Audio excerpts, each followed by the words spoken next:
As we have already discussed in Unit 1, the trend of remaking learning spaces in higher education and informal learning settings has generated inevitable questions in the formal context.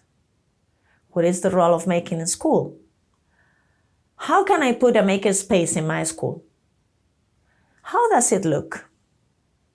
Some of these new makerspaces focus more on technologies to design, build, and manufacturing, while others value the return to face-to-face and collaborative work, which is also characteristic of the maker movement.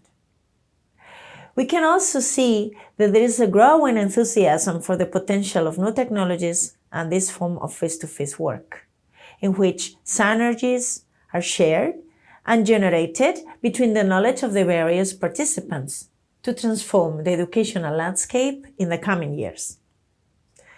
Educators can design classrooms as makerspaces by focusing on students' interest and by understanding learning as integrated with curricula and connected through projects rather than as an isolated set of skills.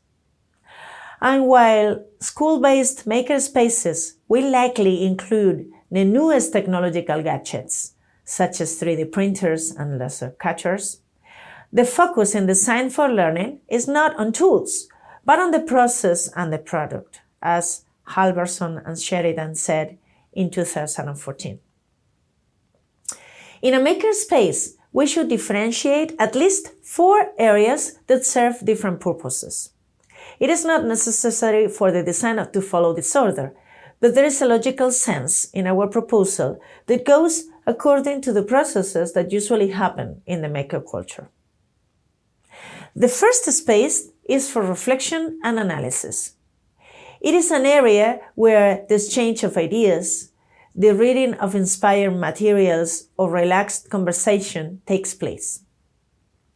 It can also be a place for troubleshooting once the students have tried to make a prototype and faults have been found. We can include in this area some type of mobile panels that help us create conversation areas between the teams and comfortable furniture such as puffs and carpets for students to sit on the floor while they share their first ideas. The second space corresponds to the idea of creativity and design. In this area, there must be tables and wide support points that allow collaborative work, mobile furniture with wheels that allows us to reorganize it in different ways according to needs, or even tables whose tilting tabletop becomes a whiteboard where students can draw or sketch outlines. The third space is that of prototyping, properly speaking. Here, we find all the technological tools, touch screens, tablets and computers, 3D printers, laser cutters, tools for circuits and robotics. High tables are useful here, with edges on the boards so that no element falls or gets lost. Finally, it is highly recommended to have an agora-type space with bleacher seats or similar, with an oral exhibition area, a projection screen, and another chroma screen for recording videos. It is a perfect area to debate, share ideas and projects, and expose the evidence of the learning process of individuals or teams. Even if we do not have large spaces in schools to build our makerspace following these indications, we can use versatile and easily movable furniture, use separation panels to establish different zones in a classroom, or use some less used spaces in our schools for the aforementioned uses.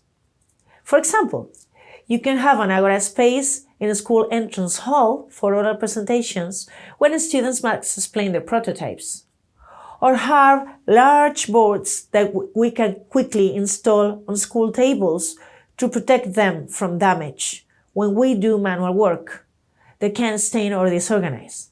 For example, when we work with glue, with paints, with varnishes, with fabrics, and so on.